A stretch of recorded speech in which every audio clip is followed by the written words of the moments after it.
Ho Karen Tori, Grandma's War wedding photo, fined $20,000.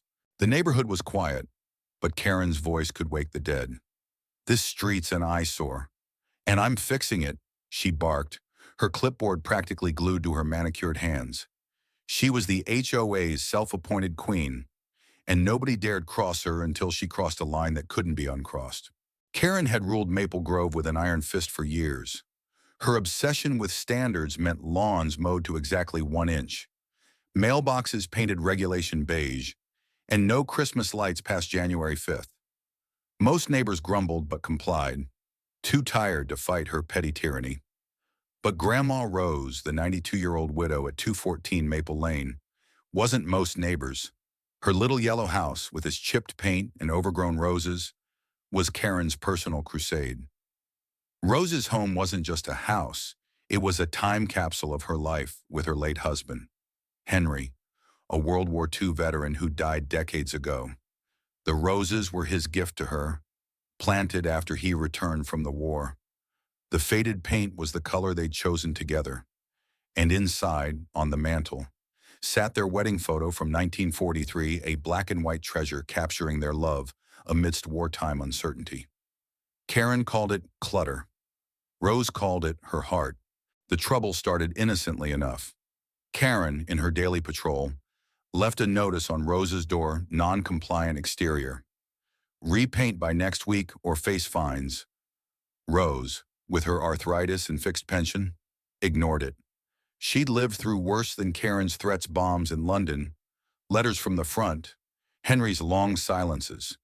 A piece of paper didn't scare her, but Karen wasn't used to being ignored.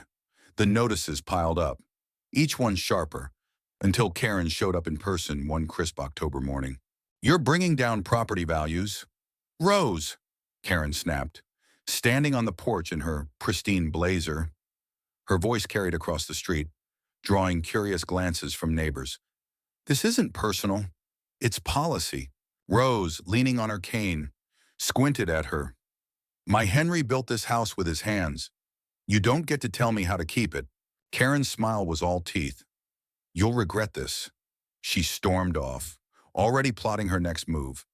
The neighborhood whispered about it over coffee. Some sympathized with Rose. Others feared Karen's wrath. Michael, Rose's grandson, a quiet 30-year-old mechanic, heard the rumors and drove over that evening. He found Rose in her living room, staring at the wedding photo, her eyes misty. "She can't make you paint." "Gran," Michael said, squeezing her frail hand. "I'll talk to her." "Don't waste your breath," Rose replied. "That woman's got a heart like a tax collector." But Michael tried anyway. He caught Karen at the next HOA meeting, a sterile affair in the community center. He stood up, voice steady but firm. "My grandma's house isn't hurting anyone. Why are you targeting her?" Karen didn't blink. "Rules are rules, Michael. If she can't maintain her property, maybe she shouldn't be here." A few neighbors gasped, but most stayed silent, afraid of Karen's influence. Michael left, fuming, but determined to protect Rose. The tension simmered for weeks. Karen escalated, issuing fines. Rose couldn't pay $50, then $100, then $500. She sent letters threatening legal action, claiming the house was a public nuisance. Rose, stubborn as ever, refused to budge. She started leaving her porch light on all night, a quiet rebellion against Karen's curfew rule. Neighbors began to pick sides. Some, like Mrs. Patel next door, brought Rose casseroles and offered to help repaint. Others, cowed by Karen, avoided eye contact. Then came the twist nobody saw coming. At the next HOA meeting, a new face appeared. Clara, a sharp-eyed lawyer who just moved to Maple Grove. She'd heard about Rose's plight from Mrs. Patel and showed up with a stack of documents. "I've reviewed the HOA bylaws," Clara said, her voice cutting through Karen's usual monologue. "Your fines against Mrs. Rose violate state law. You're harassing a senior citizen on a fixed income." The room buzzed. Karen's face reddened, but she doubled down. "This isn't harassment," she snapped. "It's enforcement. Her house is a blight." Clara didn't flinch. "Then why haven't you issued fines to the Johnsons for their peeling fence? or to yourself for that unapproved pergola in your backyard, the crowd murmured. Karen's pergola was an open secret. Nobody dared call her out. Until now. Clara's arrival shifted the dynamic, giving Rose and Michael an ally they hadn't expected. But Karen wasn't done. She was humiliated, and humiliation made her dangerous. The breaking point came on a rainy November afternoon. Karen, armed with a new violation notice, barged into Rose's home uninvited. Michael was there, fixing a leaky faucet, when he heard the front door slam. He rushed to the living room to find Karen holding the wedding photo, her fingers smudging the fragile paper. Rose was trembling, her voice low but fierce. "Put that down." "Karen, it's trash, just like this house," Karen sneered. In a moment of spite, she tore the photo in half, the sound like a gunshot in the quiet room. Rose gasped, clutching her chest. Michael lunged forward, but Karen was already out the door, leaving the torn pieces on the floor. The aftermath was chaos. Rose collapsed, sobbing as Michael gathered the fragments. The photo wasn't just paper, it was Henry's smile, Rose's youth, their promise to each other. Neighbors, alerted by the commotion, gathered outside. Mrs. Patel called Clara, who arrived with a notebook and a plan. "This is vandalism," Clara said, examining the damage. "And it's personal. We're taking her to court."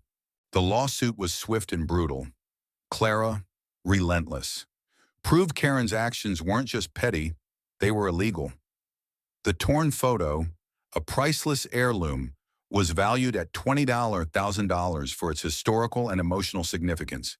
Karen's defense that she was protecting the neighborhood crumbled under scrutiny.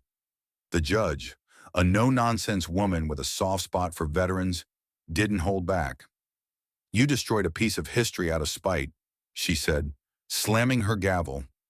"You'll pay $20,000 in damages, plus court costs." The courtroom erupted in whispers. Karen, pale and silent, realized too late the cost of her vendetta. Rose didn't celebrate. The money couldn't replace the photo, though Michael worked with a restorer to piece it back together. The neighborhood, though, felt lighter. Karen's reign was over. She resigned from the HOA, her house went up for sale, and she left Maple Grove, tail between her legs. Clara was elected the new HOA president, promising fairness over tyranny. Rose's house stayed yellow, her roses untamed. In the end, justice wasn't just the fine, it was the community rallying around Rose.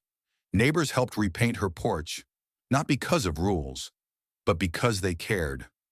Michael framed the restored photo, hanging it above the mantel where it belonged.